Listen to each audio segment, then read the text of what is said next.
शादी विवाह रिश्तों का एक ऐसा पवित्र बंधन होता है जिसे हर माता पिता काफी सोच समझकर करते हैं, क्योंकि एक लड़का और लड़की की जिंदगी साथ निभाने का सवाल होता है। ऐसा नहीं कि जब मन किया हाथ थाम लिया और जब मन किया साथ छोड़ दिया। दरअसल आज की कहानी शादी जैसे पवित्र रिश्ते की है, जिसमें एक लड़की पूरे रीति रिवाज के साथ शादी करके अपने ससुराल जाती है, पर सुहागरात पर अपने पति के सामने एक ऐसी बात कह देती है जिसकी वजह से सुहाग के सीज पर ही यह रिश्ता पल भर में टूट जाता है। वाकई में दोस्तों, आज की जो कहानी है वह आपको भी सोचने और समझने पर मजबूर कर देने वाली है। नमस्कार, सलाम, सत श्री अकाल। मैं रजनीश और आप देख रहे हैं माही न्यूज। दोस्तों, आज की जो मैं कहानी आपको सुनाने वाला हूं, दरअसल यह घटना है उत्तर प्रदेश की। उत्तर प्रदेश बिहार बॉर्डर से सटे एक जिला पड़ता है कुशीनगर, और इसी कुशीनगर का एक थाना पड़ता है तमकुही राज।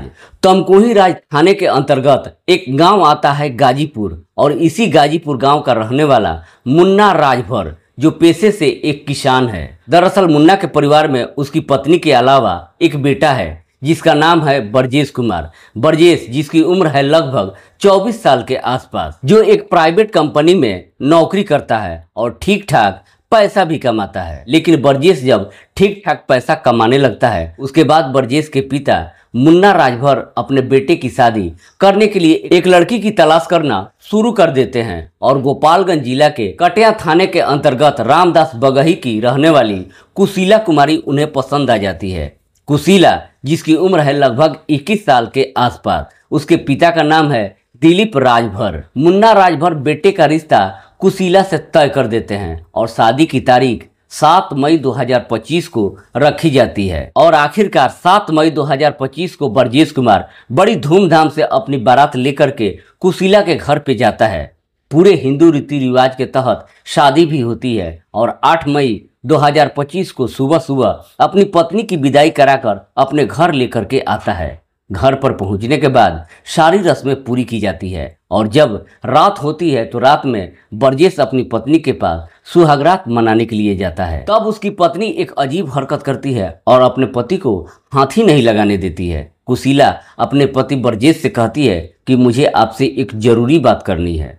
ब्रजेश कहता है, जो भी बातें हैं मुझसे सही सही बताओ। तब जाकर कुशीला अपने पति से कहती है कि दरअसल जो यह मेरी शादी हुई थी वह मेरी मर्जी से नहीं हुई थी, क्योंकि मैं एक लड़के से प्यार करती हूँ और उसी से शादी भी करना चाहती थी, लेकिन मेरे घर वाले आपसे शादी करा दिए।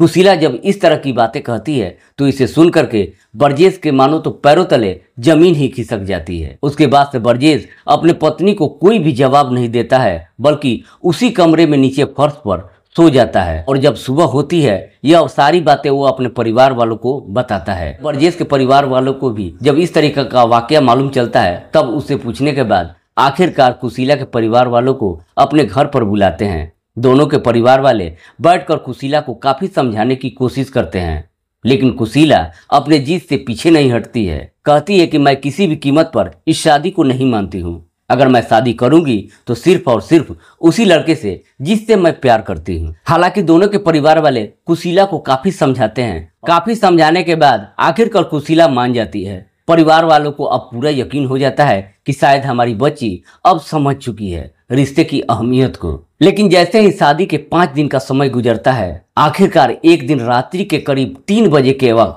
कुशीला मौका देख करके अपने घर से कुछ जेवरात और पैसे लेकर के भागने की कोशिश करती है। गांव के लोग उसे देख लेते हैं, क्योंकि ब्रजेश के घर में जो उसकी पत्नी को लेकर के बखेड़ा खड़ा हुआ था, इस बात की जानकारी पूरे गांव वालों को मालूम चल चुकी थी। गांव के लोग जब इतनी रात को कुशीला को गांव से बाहर जाते हुए देखते हैं तो उसे घेर करके पकड़ लेते हैं। साथ ही साथ इस बात की जानकारी कुशीला के ससुराल वालों को भी दे देते हैं। तब जाकर के कुशीला के ससुराल वाले फिर से उसे पकड़कर अपने घर लेकर आते हैं और फिर से कुशीला के परिवार वालों को खबर देते हैं।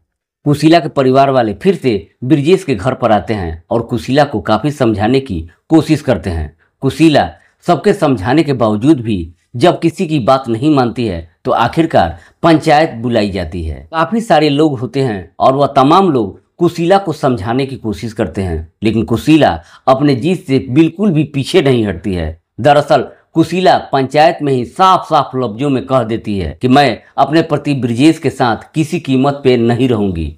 जब कुशीला अपना फाइनल फैसला सुना देती है, उसके बाद से ब्रजेश भी भरी पंचायत में कहता है कि ठीक है, अगर तुम मेरे साथ नहीं रहोगी तो मैं तुम्हें तुम्हारे घर पर भी नहीं भेजूंगा। मैं देखना चाहता हूं कि तुम किस लड़के से प्यार करती हो, उसे बुलाओ। अगर वह तुम्हें अपनाने के लिए तैयार हो जाता है तो मैं खुद तुम्हारी शादी उससे करा दूंगा। आखिरकार होता भी वही है। कुशीला जब अपने प्रेमी के पास कॉल करती है तो उसका प्रेमी शादी करने के लिए तैयार हो जाता है। लेकिन शादी करने के लिए जब वह तैयार हो जाते हैं, उसके बाद से ब्रजेश अपनी पत्नी को यूं ही नहीं छोड़ता है, बल्कि ब्रजेश के परिवार वाले अब कुशीला को लेकर के तमकुही राज थाने में जाते हैं और वहीं पर उसके प्रेमी को भी बुलाया जाता है। थाने में ही पुलिस के सामने जब कुशीला के प्रेमी से पूछताछ की जाती है कि क्या तुम इससे शादी करना चाहते हो, कुशीला का प्रेमी उससे शादी करने के लिए तैयार हो जाता है और कहता है कि मैं पूरा जीवन इसके साथ ही निभाऊंगा। जब दोनों तैयार हो जाते हैं, उसके बाद से ब्रजेश अपनी पत्नी की थाने के अंदर ही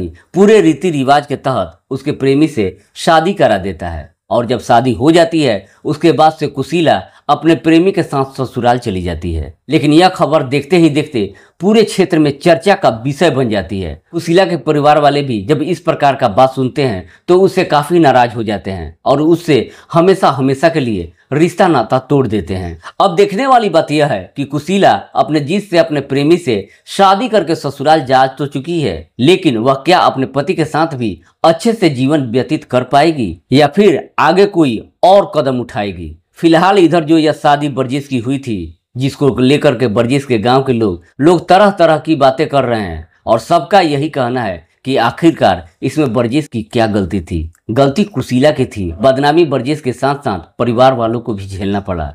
फिलहाल जो कुछ भी हो, लेकिन इस वक्त यह मामला पुलिस थाने से भी रफा दफा हो चुका है। दोस्तों, इस पूरी कहानी को सुनने के बाद आप क्या सोचते हैं? क्या कुशीला शादी के वक्त अगर फैसला ली होती तो ब्रजेश की जिंदगी पर इसका गलत असर नहीं पड़ता? कुशीला को ऐसा नहीं करना चाहिए था। आप अपने प्रतिक्रिया हमें कमेंट बॉक्स में जरूर दीजिएगा। दोस्तों, इस कहानी को सुनाने का उद्देश्य किसी को परेशान करना नहीं, किसी का दिल दुखाना नहीं, बस आपको बताना है कि आप जहां भी रहें सुरक्षित रहें और अपनों का ख्याल रखें। कल फिर मिलते हैं एक नई और सच्ची घटना के साथ। तब तक के लिए जय हिंद, जय भारत।